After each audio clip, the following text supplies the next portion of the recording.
Fala rapaziada, começando mais um episódio de Onde a Coruja Dorme FC. E hoje para falar um pouquinho mais a respeito da derrota do Corinthians por 2-1 sobre o Juventude no jogo de ida da Copa do Brasil.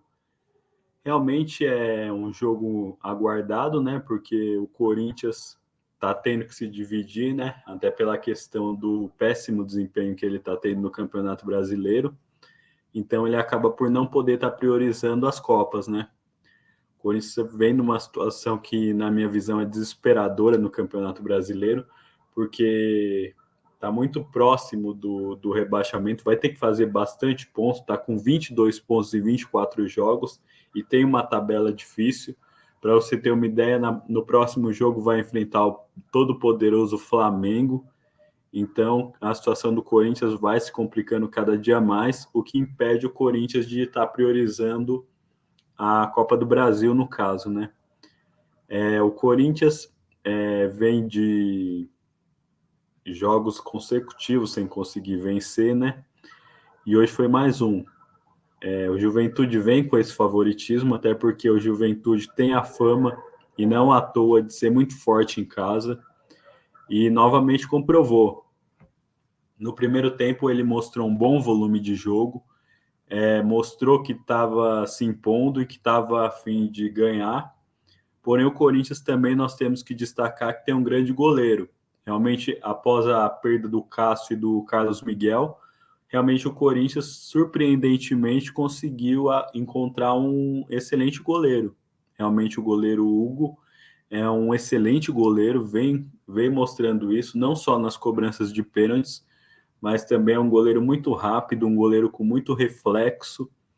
Então, talvez seja ao lado do Garro o maior destaque do Corinthians nesse ano. E foi ele que salvou o Corinthians nesse primeiro tempo, porque o Corinthians já poderia ter saído perdendo no primeiro tempo. O Juventude teve duas oportunidades claríssimas para fazer esse primeiro gol, logo na primeira etapa, mas o Hugo Souza estava lá e evitou. O jogo foi para o segundo tempo 0-0, só que a partir daí o Juventude realmente começou a se impor. Aos 21, se eu não me engano, do segundo tempo, ele consegue fazer o primeiro gol. O gol que é um gol de alívio, né? Porque o Juventude tinha que fazer o resultado nesse primeiro jogo, porque o Corinthians vem conseguindo ir muito bem nas Copas em Itaquera, vem conseguindo as suas classificações em Itaquera. Então, especialmente para o Juventude, que tem toda essa força em casa, era importantíssimo sair com um resultado positivo dentro do seu próprio estádio. E começou a conseguir isso após fazer esse primeiro gol. A partir daí eu senti um certo abatimento por parte do Corinthians, até pela falta de confiança, né? Você perder tantos jogos consecutivos, você está numa situação de zona de rebaixamento, acaba com a questão psicológica de qualquer equipe. Muitas das vezes a gente percebe que temos bons jogadores, temos jogadores que têm potencial, porém a falta de confiança acaba aniquilando totalmente esse potencial. E muitas das vezes é o que acontece com o Corinthians. A gente percebe um Corinthians totalmente sem confiança, e logo após sofrer esse primeiro gol, a gente vê o declínio do futebol do Corinthians, uma coisa que vinha, muito embora não estivesse jogando bem, estava conseguindo segurar um resultado que, na minha visão, seria até bom, seria um resultado até importante, você conseguir vir com um empate para decidir o jogo aqui em São Paulo. Só que o Juventude foi lá, fez o primeiro gol, e novamente, numa jogada de bola parada, o Juventude consegue o segundo. Realmente, com 2-0, na minha visão, o Juventude estaria classificado. Para mim, já estaria definido. Se terminasse naquele momento o jogo e o Juventude tivesse conseguido esses 2 gols de diferença, creio que não teria como o Corinthians fazer mais nada, porque para conseguir a classificação, especialmente no tempo normal, teria que se fazer 3 gols, e para conseguir levar para os pênaltis, onde eles dependeriam totalmente do Hugo Souza na defesa dos pênaltis, como ele fez contra o Bragantino, né, onde ele conseguiu defender 3 pênaltis, realmente um feito espetacular. Só que o Corinthians ainda consegue, na base do abafa, né, mais na base da bola parada, o Corinthians começa a empilhar escanteios e num desses escanteios sai o gol do Corinthians. Um gol que, para mim, mantém o Corinthians vivo na competição.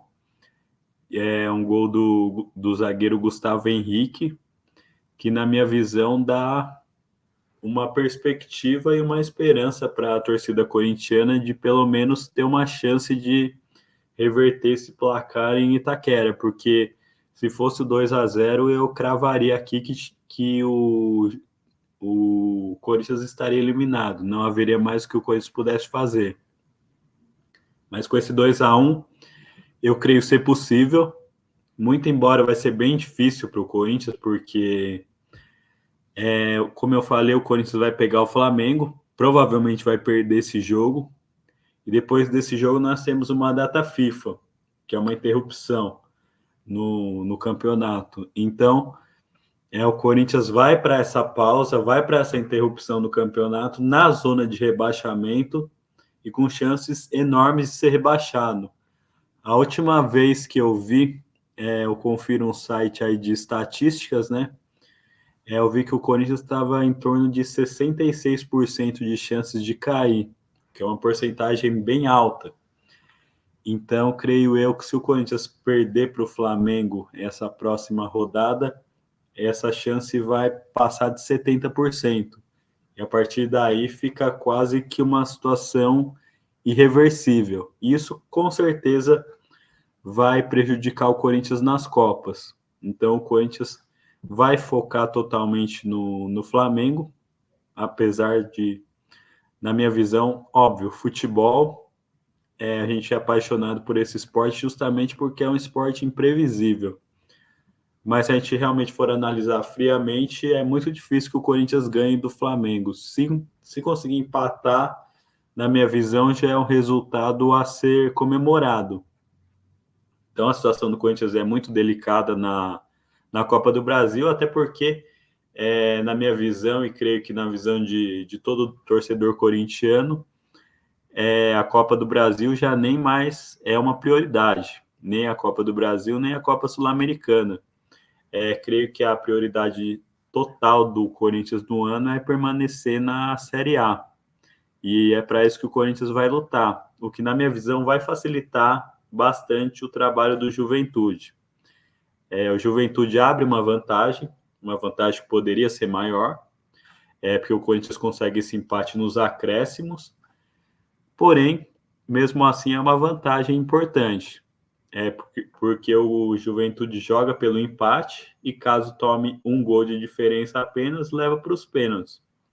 Então o Corinthians vai para Itaquera com uma situação onde ele conseguiu diminuir os danos, porém ainda assim vai em desvantagem. Agora eu quero saber um pouquinho mais da sua opinião. O que você achou do jogo do Corinthians? Como você acha que o fato de o Corinthians estar na zona de rebaixamento vem prejudicando o desempenho do Corinthians na disputa das Copas? Eu quero ver sua opinião nos comentários, pode ser?